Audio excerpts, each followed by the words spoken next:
بسم اللہ الرحمن الرحیم۔ 10 بے اصل روایات۔ عوام میں بہت سی ایسی روایات مشہور ہیں جن کا کوئی ثبوت نہیں ملتا اور جن کو بیان نہیں کرنا چاہیے۔ یہاں ایسی 10 بے اصل روایات ملاحظہ فرمائیں۔ روایت نمبر 1۔ حضور اقدس صلی اللہ علیہ وسلم دین کی دعوت کے سلسلے میں ابو جہل کے دروازے پر 100 بار تشریف لے گئے تھے۔ تحقیق، یہ روایت ثابت نہیں۔ روایت نمبر 2۔ ایک بار حضور اقدس صلی اللہ علیہ وسلم نے سخت طوفانی رات میں ابو جہل کے گھر کا دروازہ کھٹکھٹایا تو ابو جہل نے اپنی بیوی سے کہا کہ ایسی طوفانی رات میں کوئی ضرورت مند ہی یہاں آ سکتا ہے، اس لیے میں اس کی حاجت ضرور پوری کروں گا۔ چنانچہ جب ابو جہل نے دروازہ کھولا تو دیکھا کہ دروازے پر حضور اقدس صلی اللہ علیہ وسلم کھڑے ہیں۔ آنے کی وجہ پوچھی تو حضور اقدس صلی اللہ علیہ وسلم نے جواب میں فرمایا کہ ایمان لے آؤ، کامیاب ہو جاؤ گے۔ اس پر ابو جہل نے غصے میں آ کر دروازہ بند کر دیا۔ اس واقعے کو لوگ مختلف انداز میں بیان کرتے ہیں کہ بعض لوگ اس کو یوں بھی بیان کرتے ہیں کہ ایک بار ابو جہل نے اعلان کیا کہ جو بھی میرے پاس ضرورت لے کر آئے گا تو میں اس کی ضرورت ضرور پوری کروں گا۔ چنانچہ حضور اقدس صلی اللہ علیہ وسلم تشریف لے گئے اور ایمان لانے کی درخواست کی، جس پر ابو جہل غصہ ہو گیا۔ تحقیق، حدیث کی کتابوں میں اس کا کوئی ثبوت نہیں ملتا۔ روایت نمبر 3۔ عرش کو اٹھانے والے فرشتے اللہ تعالیٰ کے راستے میں نکلنے والے شخص کے لیے 3 دعائیں کرتے ہیں کہ اے اللہ، اس شخص کی مغفرت فرما، اس شخص کے گھر والوں کی مغفرت فرما، اس شخص کو اس کے گھر والوں کے ساتھ جنت میں جمع فرما۔ تحقیق، اس روایت کا بھی کوئی ثبوت نہیں ملتا۔ روایت نمبر 4۔ طالب علم کے جس حصے پر استاد کی مار پڑتی ہے اس پر جہنم کی آگ حرام ہو جاتی ہے۔ تحقیق، اس روایت کی کوئی اصل نہیں۔ روایت نمبر 5۔ کپڑے کی تجارت سب سے اچھی تجارت ہے اور سلائی کا ہنر سب سے اچھا ہنر ہے۔ تحقیق، اس روایت کا ثبوت بھی نہیں ملتا۔ روایت نمبر 6۔ جو عورت اپنے خاوند کو اللہ تعالیٰ کے راستے میں روانہ کرتی ہے وہ اپنے خاوند سے 500 سال پہلے جنت میں جائے گی۔ تحقیق، حدیث کی کتابوں میں اس روایت کا کوئی معتبر ثبوت نہیں ملتا۔ روایت نمبر 7۔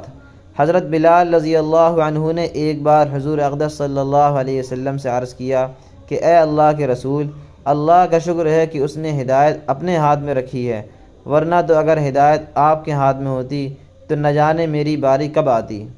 تحقیق، اس روایت کا کوئی بھی ثبوت نہیں ملتا۔ روایت نمبر 8۔ جو شخص مسجد میں ہوا خارج کرتا ہے تو فرشتہ اس کو منہ میں لے کر مسجد سے باہر نکال دیتا ہے۔ تحقیق، یہ روایت بھی غیر معتبر ہے۔ روایت نمبر 9۔ قیامت کے دن اللہ تعالیٰ جلال اور غصے میں ہوں گے، اتنے میں حضرت ابوبکر صدیق رضی اللہ عنہ کو حساب کے لیے اللہ تعالیٰ کے سامنے پیش کیا جائے گا تو انہیں دیکھ کر اللہ تعالیٰ کا غصہ ٹھنڈا ہو جائے گا اور لوگوں سے حساب کتاب لینے کا آغاز ہو جائے گا۔ تحقیق، حدیث کی کتابوں میں اس کا کوئی ثبوت نہیں ملتا۔ روایت نمبر 10۔ بسم اللہ پڑھ کر گھر میں جھاڑو لگانے پر بیت اللہ میں جھاڑو لگانے کا اجر ملتا ہے۔ تحقیق، اس روایت کی بھی کوئی اصل نہیں۔ تبصرہ، مذکورہ 10 روایات بے اصل ہیں جن کا حضور اقدس صلی اللہ علیہ وسلم اور حضرات صحابہ کرام سے کوئی ثبوت نہیں ملتا، اس لیے ان کو بیان کرنے سے اجتناب کرنا چاہیے۔ احادیث بیان کرنے میں شدید احتیاط کی ضرورت۔ احادیث کے معاملے میں بہت ہی زیادہ احتیاط کی ضرورت ہے، کیونکہ کسی بات کی نسبت حضور اقدس حبیب خدا صلی اللہ علیہ وسلم کی طرف کرنا یا کسی بات کو حدیث کہہ کر بیان کرنا بہت ہی نازک معاملہ ہے، جس کے لیے سخت احتیاط کی ضرورت ہوا کرتی ہے۔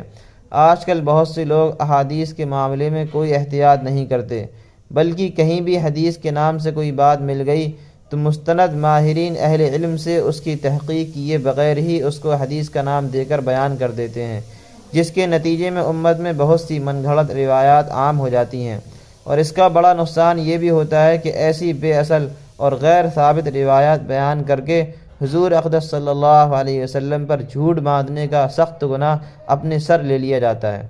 ذیل میں اس حوالے سے 2 احادیث مبارکہ ذکر کی جاتی ہیں تاکہ اس گناہ کی سنگینی کا اندازہ لگایا جا سکے اور اس سے اجتناب کیا جا سکے۔ نمبر 1، صحیح بخاری میں ہے کہ حضور اقدس صلی اللہ علیہ وسلم نے ارشاد فرمایا کہ جس شخص نے مجھ پر جان بوجھ کر جھوٹ باندھا تو وہ اپنا ٹھکانہ جہنم میں بنائے۔ نمبر 2، صحیح مسلم میں ہے کہ حضور اقدس صلی اللہ علیہ وسلم نے فرمایا کہ مجھ پر جھوٹ نہ بولو، چنانچہ جو مجھ پر جھوٹ باندھتا ہے تو وہ جہنم میں داخل ہوگا۔ ان وعیدوں کے بعد کوئی بھی مسلمان من گھڑت اور بے بنیاد روایات پھیلانے کی جسارت نہیں کر سکتا، اور نہ ہی بغیر تحقیق کیے حدیث بیان کرنے کی جرات کر سکتا ہے۔